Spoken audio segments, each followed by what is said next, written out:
Hi குட்டீஸ். ஆச்சி ஒரு குட்டி கதை சொல்ல போகிறேன். நம்மளுடைய பேரரசர் அக்பர், அவரோட ஃப்ரெண்டு காபுல் மன்னர். காபுல் மன்னரும் நம்மளுடைய பேரரசர் அக்பர் ரெண்டு பேரும் ரொம்ப டியரஸ்ட் ஃப்ரெண்டு, ரொம்ப ஃப்ரெண்ட்ஸு ரெண்டு பேரும். ஒரு நாள் காபுல் மன்னருக்கு ஒரு யோசனை. என்னென்னா, நம்மளோட ஃப்ரெண்டு அக்பரோட அரசவையில் எல்லோரும் புத்திசாலியாக இருக்காங்களா, எல்லாருமே ரொம்ப அறிவாளியாக இருக்காங்களா, நம்ம டெஸ்ட் பண்ணணும்னு சொல்லிட்டு ஒரு யோசனை வருது. யாருக்கு? காபுல் மன்னருக்கு. உடனே ஒரு காவலாளியை கூப்பிட்டு ஒரு ஆட்டுக்குட்டியை பிடிச்சிட்டு வா அப்படின்றார். ஆடை பிடிச்சிட்டு வந்தோடனே அவர் கையில் ஒரு ஓலைச்சுவடி கொடுக்குறார். ஓலைச்சுருள் லெட்ரு மாதிரி எழுதுவாங்க, முந்தைய காலத்தில் ஓலையில் தான் எழுதுவாங்க. ஓலைச்சுவடியில் எழுதி ஓலைச்சுருளில் சொல்லி அதில் ஒரு பேக் பண்ணி கொடுக்குறாரு.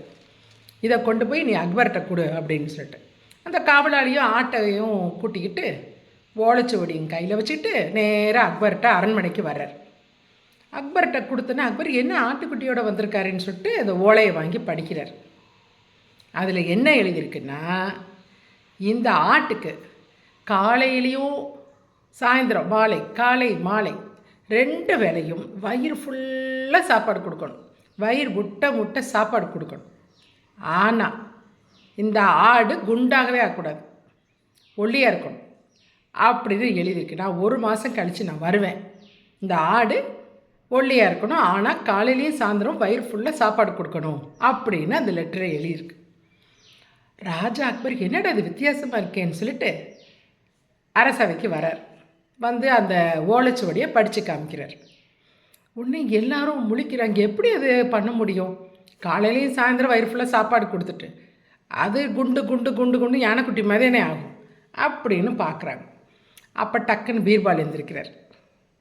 பீர்பால் சொல்கிறாரு, பேரரசே, ராஜாவே, இந்த ஆட்டுக்குட்டியை நான் கொண்டு போகிறேன். நீங்கள் சொன்ன மாதிரி 1 மாதம் வயிறு ஃபுல்லாக காலையிலையும் சாயந்தரமும் சாப்பாடு கொடுத்துட்டு இதை நான் ஒல்லியாகவே கூட்டிகிட்டு வரேன்றார். உடனே மீதி பேரெல்லாம் சிரிக்க ஆரம்பிச்சிட்டாங்க. அரசவையில் இருக்க மீதி அறிஞர்கள்லாம் சிரிக்கிறாங்க. அது எப்படி முடியும்? சாப்பாடையும் ஃபுல்லாக கொடுத்துட்டு குண்டாகக்கூடாதுன்னா எப்படி முடியும் அப்படின்னு எல்லோரும் சிரிக்கிறாங்க. ஆனால் என்ன பண்ணுறார் பீர்பால், அந்த காவலாளியும் கூட்டிகிட்டு ஆட்டுக்குட்டியையும் கூட்டிகிட்டு அவர் வீட்டுக்கு போகிறார். அவர் சொன்ன டைம் வந்துருச்சு, 1 மந்த் முடிஞ்சு அவர் சொன்ன டைம் வந்துருச்சு. பீர்பால் அரசவைக்கு வர்றார்.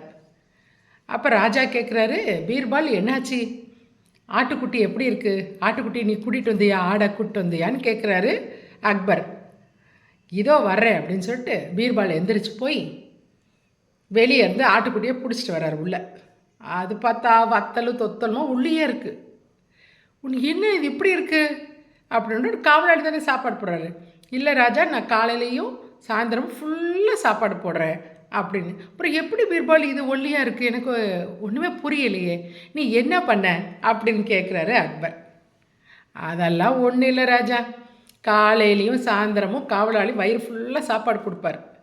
அது சாப்பிட்டோன்னே ஒரு இடத்துல கட்டி போடுவேன்.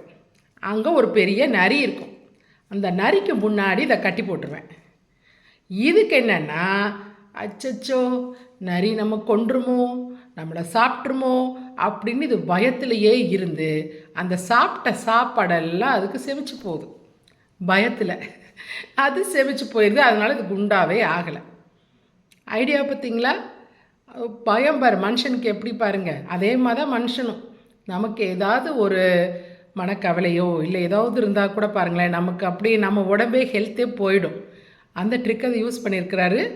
இந்த ஆட்டுக்குட்டி நிறைய பார்த்து பயப்படுறது. அச்சச்சோ இதுக்கு முன்னாடி கட்டி போட்டிருக்காங்களே, நம்மளை சாப்பிட்டா என்ன பண்ணுறது பயந்துக்கிட்டே அதுக்கு சாப்பிட்ட சாப்பாடெல்லாம் செரிச்சு போயிடுது. ஆட்டுக்குட்டி எலும்பாகவே இருக்குது. இதை சொன்னோம்னா ராஜாவுக்கு ரொம்ப ஹாப்பி ஆகிடுச்சு. யார்? அக்பருக்கு. வேகமாக பீர்பாலை கட்டி பிடிச்சிட்டார். நீ எவ்வளோ அறிவாளியாக இருக்கேன்னு சொல்லிட்டு அவருக்கு நிறைய பரிசுகளை கொடுக்குறாரு அக்பர். பயம் பாருங்கள், ஒரு மனுஷன் என்னென்ன பண்ணுது பாருங்கள். ஆட்டுக்குட்டிக்கு இருக்கதான் மனுஷனுக்கும் அப்படி தானே, ஆட்டுக்குட்டிக்கு தான் ஆட்டுக்குட்டி எல்லா உயிரினங்களும் அதுதான். பயம்னு ஒன்று இருந்துச்சுன்னு வைங்க, அது மனுஷனை கொன்றுன்னு சொல்லுவாங்க. அதே தான் ஆடு. நிறைய பார்த்து பயந்து இது என்ன பண்ணுது, உருகி போச்சு, ஒல்லியாக போச்சு. நம்ம யாருக்கும் எதுக்கும் பயப்படக்கூடாது, சரியா? எதை கண்டு நம்ம பயந்துடக்கூடாது, அது ரொம்ப முக்கியம். ஓகே குட்டீஸ், ஆச்சி இன்னொரு ஒரு கதையோடு வரேன் ஆச்சி.